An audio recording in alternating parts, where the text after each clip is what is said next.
Nos quedamos en esta clasificación. La clase anterior creo que hablábamos de, creo que nos quedamos por acá. Ya sabíamos pues que tenemos 206 huesos, que cuando hablamos de esos 206 huesos, hablamos de 206 huesos individuales. Me refiero a individuales porque en ciertas partes pues, de nuestro cuerpo, nuestro sistema esquelético,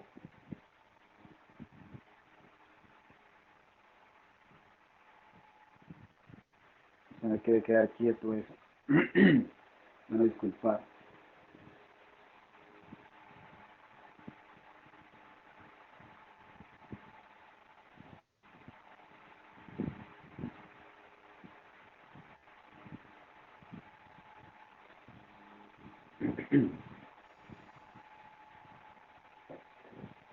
Ok, ahora sí, ¿verdad?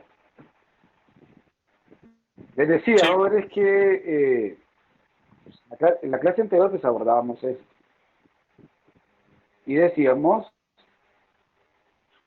que nuestro cuerpo tiene pues 206 huesos, que habían algunos que no los podíamos clasificar porque estaban en algunas zonas donde se articulaban,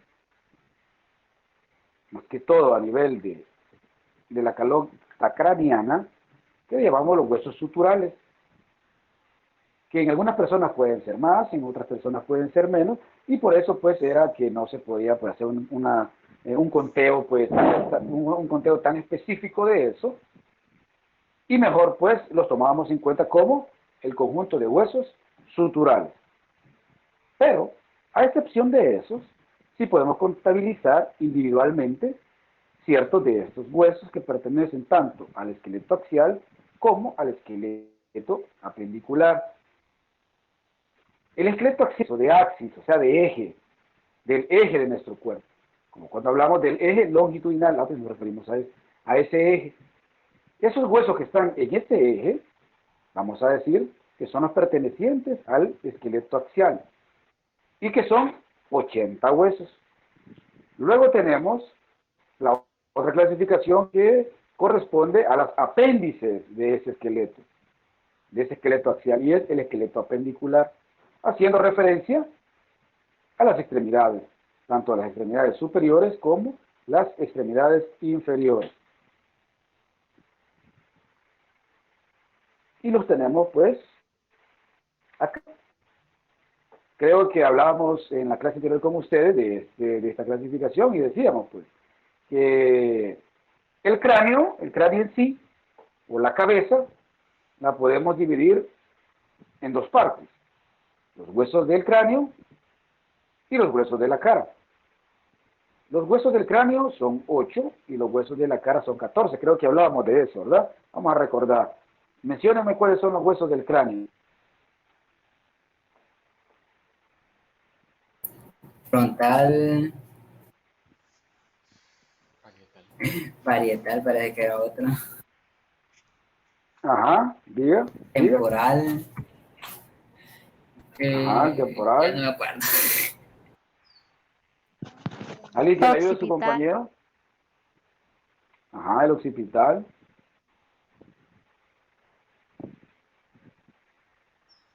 ¿Alguien más? El maxilar. Maxilar, algo así. Ese Creo que aparte de también los los, huesos. sí, los parietales, ¿Perdón? Ah, los parietales. Hay que mencionar a su compañera desde el hueso ya de la cara. Algunos de estos huesos son pares y otros son impares. En la infancia, algunos de estos huesos que son impares son pares, pero que en la etapa adulta se fusionan y forman uno solo, como el caso del hueso frontal. El hueso frontal en el nacimiento son dos, están divididos por una sutura ahí, pero que esa sutura de cartílago se fusiona y genera ya solo el hueso frontal, el hueso más pronunciado que nos vemos nosotros, a nivel de la frente. Los parietales son otros huesos que tenemos a los lados. El occipital es un solo hueso que lo tenemos en la parte más posterior. Los parietales son dos. Su compañero habló también de un hueso temporal, también son dos, están a los dos lados del cráneo. Y en la base de ese cráneo tenemos otros dos huesos, que son el esfenoides y el etmoides. Luego tenemos un hueso hioides. ¿Alguien sabe dónde está ese hueso? ¿Alguien sabe dónde corresponde el hueso hioides? Por la oreja. Hueso hioides por la oreja, dice aquí. ¿Alguien más? ¿Está bien? ¿Alguien más? ¿Hioides por qué? Porque lo relacionado con oído o algo. ¿Hola?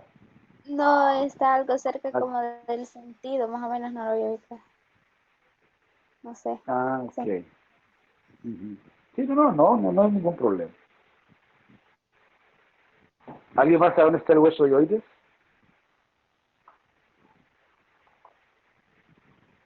Ya vamos a ver entonces.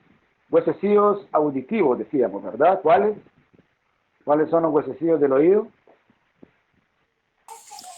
Martillo, El yunque mar, y el estribo. Ok, correcto. El martillo, el yunque y el estribo. Esos pues forman los tres huesecillos del oído. Pero decíamos que como son pares tenemos seis. No se van a confundir en eso.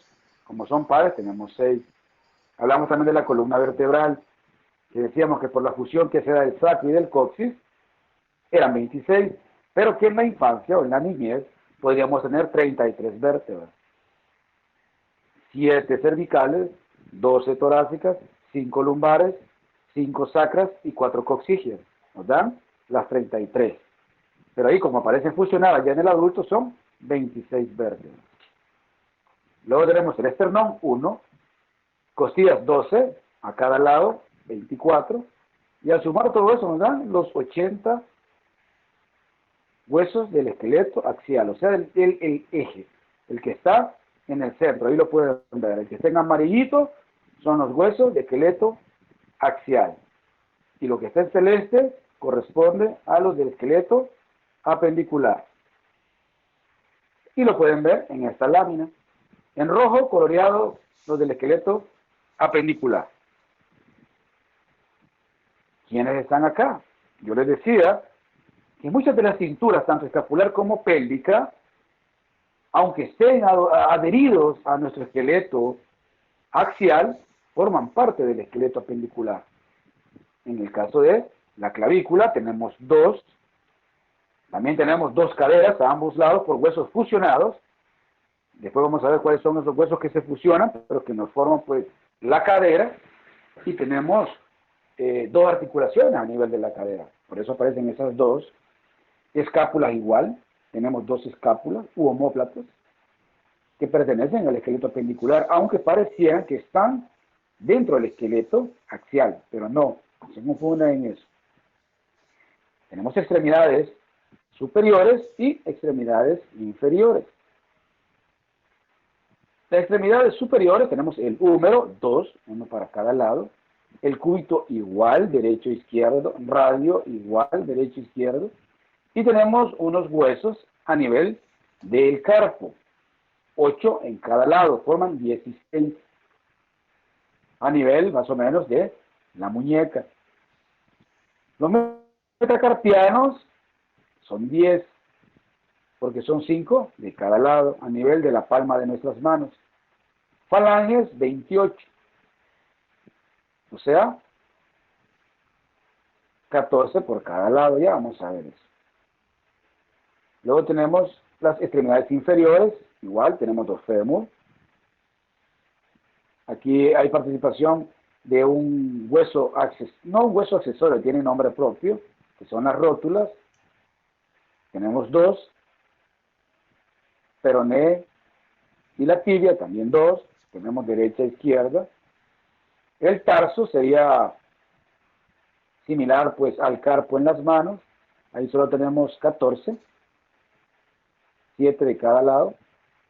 Y los metatarsianos, 10, igual que en los metacarpianos, y eso nos suma 28. Los dos que le quitamos al tarso se los sumamos por los dos que aparecen ahí en la rótula, y también tenemos 28 y 28. Al sumar eso, nos da 126 huesos. Más los 80 del esqueleto axial, ahí es donde salen los 206 huesos, sin poner a los huesos suturales, que ya vamos a ver qué son esos. Bien, eso en términos generales, todos los huesos de nuestro cuerpo, pero cada uno de estos huesos podemos clasificarlos según la forma que estos tienen. Y tenemos esta clasificación de todos los huesos. Todos los huesos de nuestro cuerpo entran en estos 5 tipos. Y son los huesos largos, los huesos planos, los huesos irregulares, un hueso que adquiere un nombre propio, como en el caso del hueso sesamoideo, y los huesos de el carpo, que en su mayoría son de tipo corto. Y vamos a ver cada una de estas características que tienen, para poderlos identificar. Huesos largos. Veamos las características. ¿Qué es lo que dice un hueso largo? Un hueso largo, dice, es aquel que es más largo que ancho. Están formados por la diáfisis, que ya sabemos que es la parte cilíndrica del hueso, la parte larga, y un número variable de extremos, sabemos, un extremo proximal y un extremo distal, que corresponden a las epífisis. Y la zona como de transición o que los une es las metáfisis, lo que ya vimos en la clase anterior. Están ligeramente curvados para ganar resistencia, porque si fueran rectos, tendríamos una mayor probabilidad de fracturarnos o de lesionarnos. Por eso es que los huesos adquieren esa curvatura, y eso es para tener una mayor distribución del peso y mantener en equilibrio y de una forma equilibrada el peso corporal. Por eso es que tienen esa forma así un poquito curva. No es que estén defectuosos, sino anatómicamente tienen esa configuración por esa misma razón, para ganar esa resistencia y evitar una fractura. Y el tamaño de los huesos largos puede ser, como lo dice ahí, extremadamente variable. Ya se van a dar cuenta por qué. Entre ellos figura el fémur, la tibia, el peroné, el húmero, el cúbito, el radio, y vamos a hacer una comparación. A ver si pusieron atención en los detalles. Huesos cortos. Los huesos cortos suelen ser cúbicos e igualmente largos y anchos. Están formados por tejido óseo esponjoso, excepto en la superficie donde presentan una capa delgada de tejido óseo compacto. Como ejemplo de huesos cortos, se encuentran la mayoría de los huesos del carpo, o sea, de la muñeca, y de los huesos del tarso en el tobillo. Pregunto, ¿las falanges cómo las clasificarían ustedes?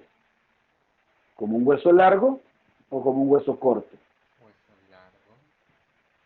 Hueso largo. Un hueso largo. ¿Alguien más?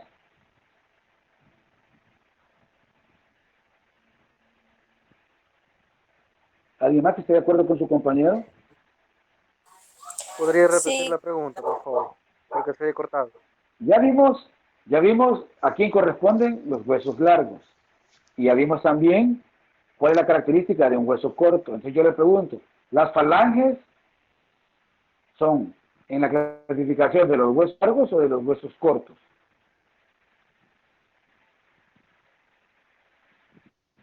O sea, los huesos de sus dedos. Largos. ¿Por qué? Espérame que se me trabó esta cosa. Por la forma. Doc, vaya, Claro. vaya, yo tengo entendido que sería, si estamos hablando figurativamente, serían largos, pero si vamos viendo así, Estamos hablando, en comparación de los si lo vemos de así, de figurativamente, serían largos. pero si lo vemos ya Ajá. analíticamente ya serían cortos. Serían cortos. Veamos, vámonos para acá y veamos el concepto. ¿Qué dice el segundo párrafo? Dígame qué dice.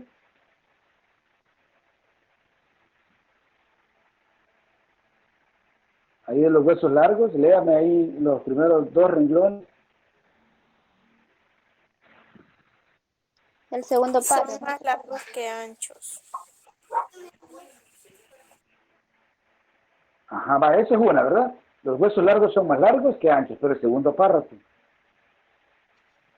El tamaño de los huesos Serían largos variables. es extremadamente Ah, variable. ¿verdad? El tamaño de los huesos largos es Eso quiere decir, extremadamente variable. eso quiere decir variable, eso Ajá. quiere decir que no todos los huesos de la mano son largos, está dividido. O quiere decir que no Digamos, necesariamente un hueso, Más solo largo y porque es ancho. grande, no lo podemos clasificar. Eso le está diciendo. Que no solo Más porque un hueso largo. sea grande, como en el caso del fémur, o como en el caso de las falanges, solo porque es pequeño lo vamos a clasificar como corto, porque ya el concepto lo están viendo ustedes ahí. Y una falange, usted la está viendo, que es más larga que ancha. Y por esa característica que tiene de ser más larga que ancha, ok, forma parte de un hueso largo. ajá, entonces sería largo porque entonces los dedos serían ya prácticamente las tres piezas unen los dedos y al estirar la mano forman un solo hueso largo. Sería. No, no, no. Cada Me una equivoco. de las falanges, usted las ve, vale, vamos otra vez para acá. Cada una de las falanges solo son de las verdes hasta la rojita. Ahí tienen la falange proximal y las falanges distales. Entonces, si hablamos de esas falanges, estamos viendo nosotros ahí que son más larguitos que anchos. Por esa característica, con esa característica, vamos a nosotros a clasificarlos, porque ahí nos está diciendo el hueso largo que más largos que anchos y que el tamaño de los huesos largos es extremadamente variable. Entonces, no quiere decir que solo porque veamos el fémur, que es bien grandote, y lo comparamos con la falange, que es bien chiquito, no se refiere a ese lo largo. Se refiere a la dimensión que tiene uno con respecto a la otra, pero hablando del mismo hueso. O sea, la relación que hay entre lo largo y lo ancho. A eso se refiere esta clasificación, no el tamaño físico que tiene el hueso. Por eso que no se me van a confundir. Las falanges, como lo ven ahí, en el último renglón dicen, las falanges, o sea, los huesos de la mano, son la clasificación de los huesos largos. Los huesos cortos, por eso es que aparece ese ejemplo ahí, porque son los huesos tanto del carpo como del tarso. O sea, esos huesos que usted ve de color morado en la mano y color celeste en el pie, porque son como cúbicos, en el cual la altura y lo ancho casi son iguales, casi vienen siendo redonditos. Entonces, a eso es lo que llamamos nosotros un hueso corto. El hueso largo dice que tiene más hueso compacto que esponjoso. En cambio, este dice que tiene más hueso esponjoso con una pequeña capa de hueso compacto, ¿o no? No es más fácil quebrarse una falange con un pelotazo que quebrarse el fémur. Es por esa condición, por la condición que tiene el tejido, porque es más esponjoso, o sea, más poroso que un fémur, que una tibia, que un peroné. A eso me refiero. Son diferentes características, tanto en la estructura como en las sustancias que están conformadas. Por eso es que requiere, por eso que obtiene, digamos, como esa cualidad de poderse fracturar más fácil los huesos de la mano que un hueso largo de una extremidad, como el húmero, un cúbito o el radio. ¿Cuáles son esos ejemplos de huesos cortos? la mayoría de los huesos, tanto del carpo como la muñeca y del tarso en el tobillo, que es lo que están viendo ustedes ahí. Ahora no nos vamos a aprender eso porque todavía no hemos llegado al esqueleto apendicular, pero cuando llegamos al esqueleto apendicular vamos a desglosar eso. Vamos a ver cuál es la hilera proximal, cuál es la hilera distal de esos huesos del carpo, los del metacarpo, igual del tarso, los metacarpianos y todo eso, y cuáles son cada uno de los nombres. Ahí pueden ver ya algunos de ustedes que tienen unos nombres un poquito raros: el trapecio, trapezoide, el hueso grande, el ganchoso, pisiforme, piramidal. Igual en el pie unos nombres un poquito raros: calcáneo, el astrágalo, algunos dicen al revés, astrágalo dicen, cuboides, navicular, y así pues vamos a saber dónde están ubicados esos. Pero ahorita no, ahorita solo es para que conozcan ustedes esta clasificación: cuando un hueso es largo, cuando un hueso es corto, y tenemos otra clasificación: los huesos planos. Los huesos planos van viendo esas características tanto estructuralmente como la composición. Tenemos los huesos planos, generalmente son delgados y están formados por dos capas casi similares o intermedias de tejido óseo esponjoso. Cumplen una función primordial, principalmente en la protección, o sea, protegen estructuras internas, como en el caso del cerebro, en el caso del tórax, los pulmones, el corazón, que ya habíamos hablado nosotros de eso. Representantes de estos huesos planos, ¿quiénes son? Principalmente los huesos del cráneo, el esternón, las costillas, y pueden ver ustedes las imágenes ahí. Ahí tienen el omóplato, tienen los parietales, el occipital, como una representación de cómo es un hueso plano. Ahí lo pueden ver, o sea, son anchos, son delgados, tienen una mayor superficie que los otros huesos, y principalmente la función de ellos es esa: proteger a otras estructuras internas, que ya mencionamos. Hay otra clasificación de huesos,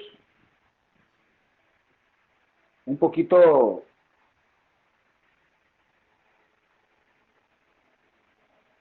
más así irregular, como su nombre, porque estos no encajan en otra clasificación, porque no son ni planos, no son ni cortos, no son ni anchos. Entonces dijeron, ok, no podemos meter ahí como angulares, porque tienen salientes, pueden tener unas partes planas, pero no, como en el caso de los huesos pélvicos. Ustedes se tocan y pueden decir, bueno, sí, pero la pelvis, yo siempre hice una pelvis como que fuera un hueso plano, pero por la forma que adquieren, por la fusión, porque estos huesos pélvicos se forman pues por la fusión de otros 3 huesos, y que en el adulto pues ya están fusionados, como en el caso del sacro, y le dan ya otra forma. Son planos, pero no encajarían totalmente en esta clasificación. Entonces dijeron, no, pongámoslos pues como irregulares, como en el caso de las vértebras. En las vértebras ustedes pueden ver las apófisis espinosas, la apófisis transversa, pueden ver que hay un cuerpo vertebral. Entonces, sale también de la clasificación, porque puede que sí, que hayan partes planas, pero también hay unas partes más largas que otras, y no lo podemos encajar tampoco en una clasificación sencilla. Entonces los metemos en estos huesos irregulares. En cuanto a la proporción, igual, del hueso compacto y hueso esponjoso, también puede ser variable. Principales representantes de esto: las vértebras, los huesos de la cadera, algunos huesos de la cara también, y a excepción de los huesos del tarso, tenemos pues el calcáneo. Ese es ya en otra clasificación, en los huesos del pie. El calcáneo vamos a ver después que tiene una forma también así irregular, que no encaja en las otras clasificaciones. Entonces nos quedamos ahí. Nos quedamos que los huesos irregulares, sus principales exponentes son las vértebras, el hueso de la cara, ciertos huesos a nivel pues del pie también, y los huesos pélvicos o los huesos a nivel de la cadera encajan en esta clasificación: huesos irregulares. Luego tenemos un nombre propio a esto: los huesos sesamoideos. ¿Alguien sabe qué es una semilla de sésamo?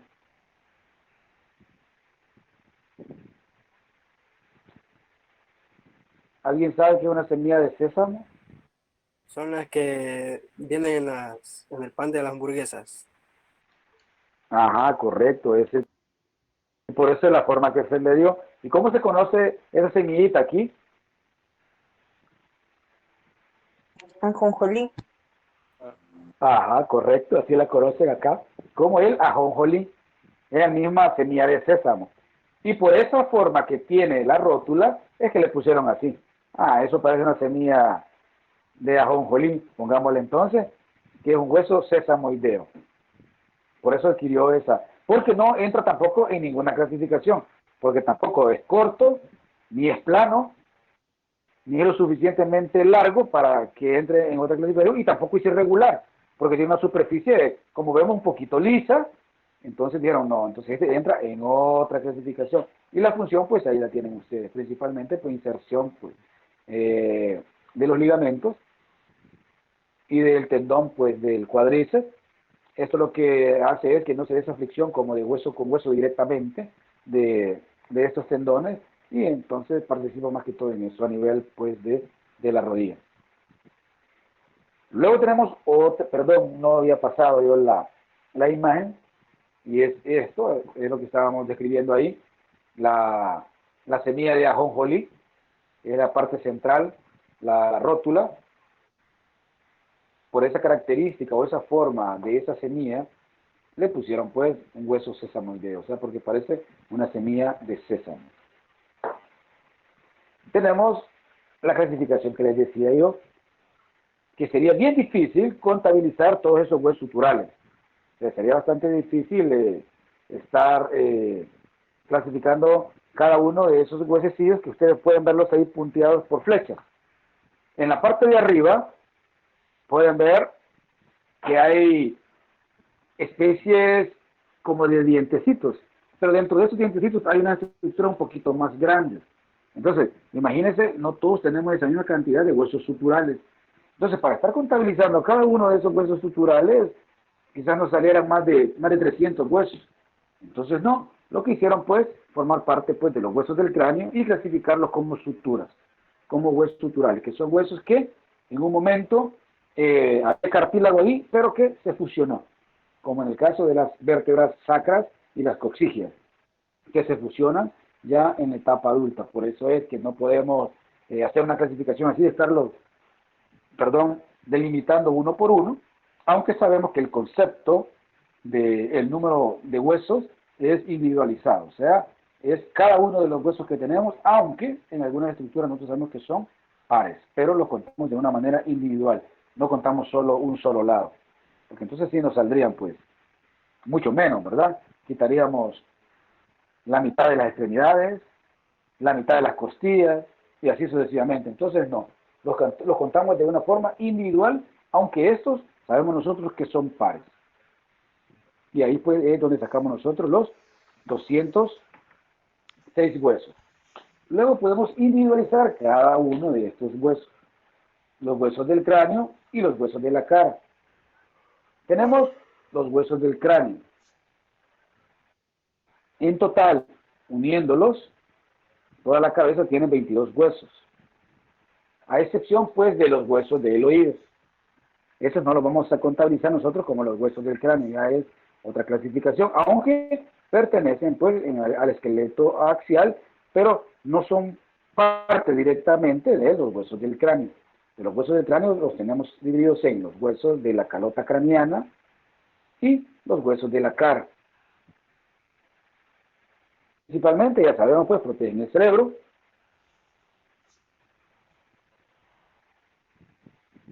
Y los podemos mencionar y ustedes ya saben cuáles son esos 8 huesos. Tenemos pues el hueso frontal 1, los 2 huesos parietales, los 2 huesos temporales, ya los vamos a ver, el hueso occipital, o sea 1, el hueso esfenoidal, y el hueso etmoides. Luego podemos clasificar también ya los huesos de la cara, y tenemos 2 huesos nasales, los 2 maxilares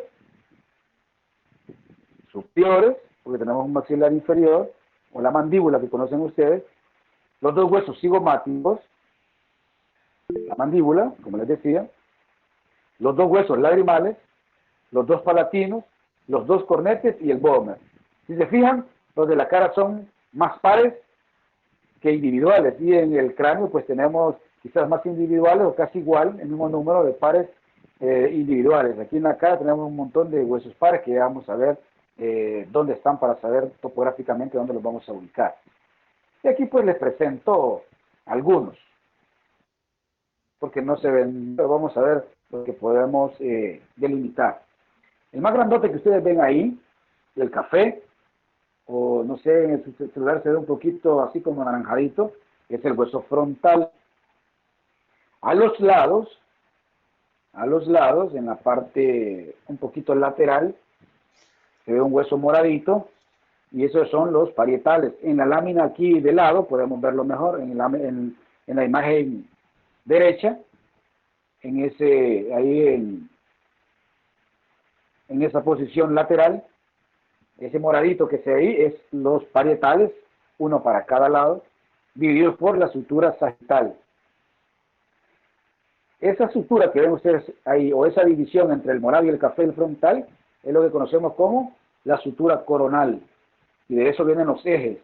Cuando hablamos del eje coronal, del eje sagital, porque están relacionados también con esas estructuras que nosotros podemos observar ahí.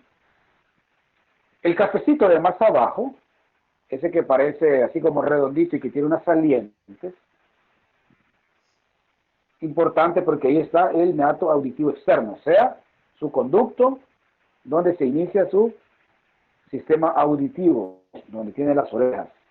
Eso es el temporal, ese es el hueso temporal. Luego, en la parte más posterior, en esa misma lámina, ven un hueso más cafecito. Ese es el que corresponde al...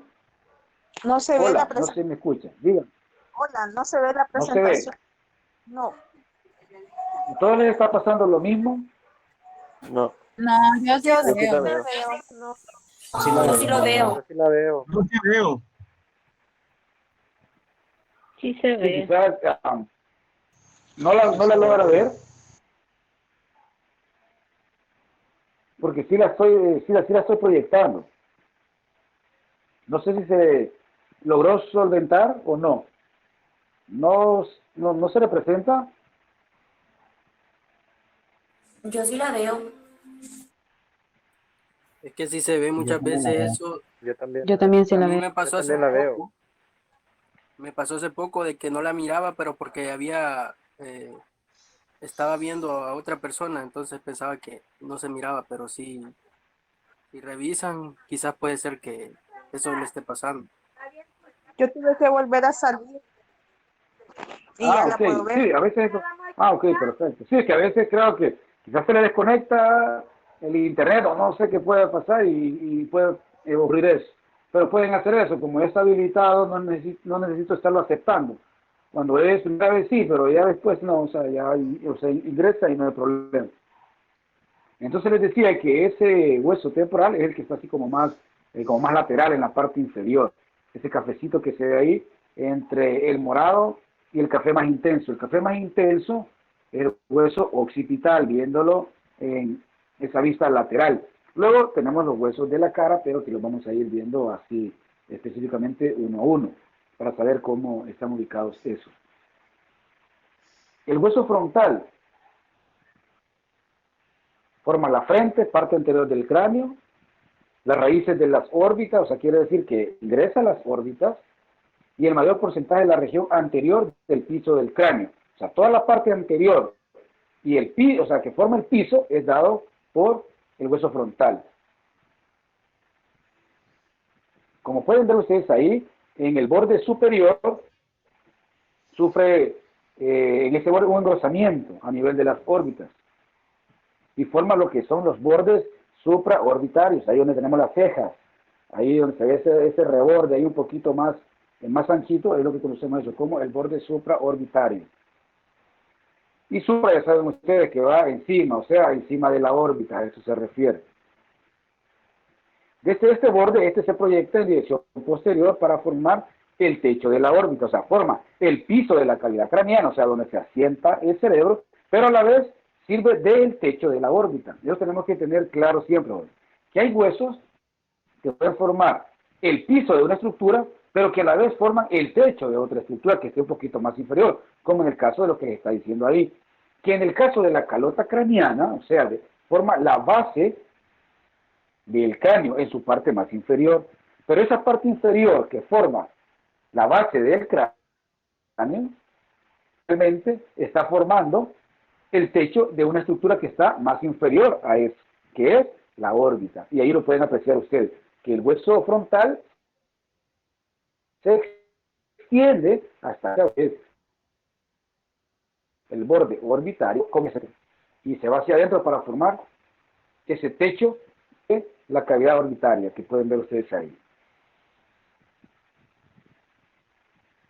Claro, tiene pues otras articulaciones, no está ahí solito, como pueden ver ahí se articula con un montón de huesos, se articula en la parte anterior e inferior con los cigomáticos, con los parietales, el estenoides, como pueden ver en las suturas, ahí donde pasa todo lo azul, todas las partes donde se está articulando, hay una sutura, o sea, huesos o cartílago, perdón, que en un momento no se había osificado y que eso permite pues que las cabezas o cráneos de los bebés puedan tener un grado de flexibilidad que ya la tenemos nosotros pues en la etapa adulta.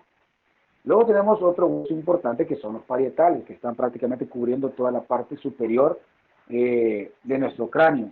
A este nosotros le podemos ver así como unas ramitas, unas especies de surcos, que esos están dados debido a que está adosado sobre él, porque es la parte como más superior pues, de nuestro cráneo, está adosado ahí unas capas que me permiten proteger mi cerebro, que se llaman las meninges, la aracnoides, la pía madre, la dura madre. La dura madre es la que está adosada a la capa dura, o sea, a mi hueso. Siempre que escuche dura madre quiere decir que está adosado a una parte ósea. Y por eso es que se le ve esa parte así como accidentado a los parietales en la parte interna, que se le ven esos surcos, porque ahí hay una gran vascularización, o sea, un montón de vasos sanguíneos están llegando ahí por las capas meninges que tenemos. Y esos bordecitos, esas formas irregulares, por eso, porque ahí está adosada la dura madre. Principalmente ya sabemos nosotros, pues, que lo que genera es la protección a nuestro cerebro. Forman la mayor parte de los lados del techo de la cavidad craneana, situados principalmente superiores o arriba pues del hueso frontal y del hueso y delante pues también de el hueso temporal. Tienen una forma que es un poco cuadrilátera, podemos decir redonda, porque lo que estamos viendo es la fusión de los dos. Entonces si paramos esos parietales, podemos ver que son un poquito cuadrados. Los huesos parietales, estamos hablando de los verdes, no de todo lo que está ahí. Ahí estamos viendo parte del frontal y estamos viendo también parte de otra estructura. Bueno, no se vayan a confundir, no todo eso son los huesos parietales, solo la parte verde. Solo la parte verde que nosotros estamos viendo son los huesos parietales. Por eso dicen que tiene una forma cuadrilátera, o sea, como cuadraditos se ven. Y lo que les decía, que esas superficies internas de los huesos parietales presentan así como protuberancias y depresiones que alojan pues vasos sanguíneos, que van a llegar a irrigar pues esas meninges de las que les comenté. Esas meninges no es más que también que tejido conectivo, que cubren al cerebro y lo protegen. Quiero ver qué hora son, 5:40. Entonces vamos a otra lámina más y nos vamos a quedar hasta ahí. Y aquí tenemos el hueso temporal. La palabra esta de temporal vino de templo de tiempo, porque con el paso de los años, casi la mayor parte de personas comienzan pues a tener un proceso de cambio de color de su cabello. O sea que se hacen las canas. y las canas principalmente comienzan a crecer a ese nivel, a nivel temporal. Debido a ese proceso de que salen canas a ese nivel y que significa tiempo, como el pasar del tiempo, se le llamó a ese hueso el hueso temporal, que forma las caras laterales e inferiores del cráneo y parte del piso también de este.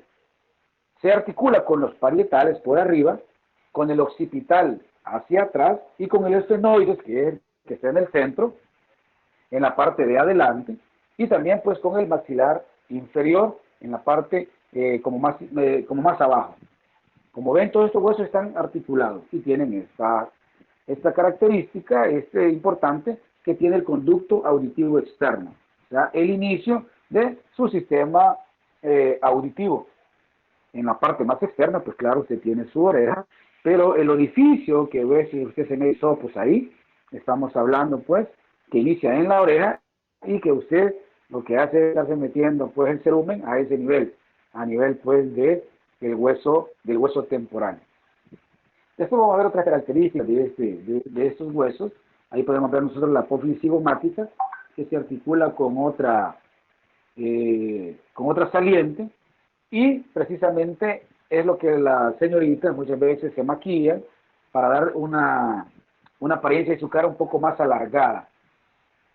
Es eso de la apófisis cigomática, que tenemos el arco cigomático a nivel de los pómulos, que las señoritas ahí se ponen un poquito de rubor y se lo hacen un poquito alargado y coincide precisamente con eso. Hola. Disculpe, no se ve la diapositiva de la que está hablando. ¿Ahora sí?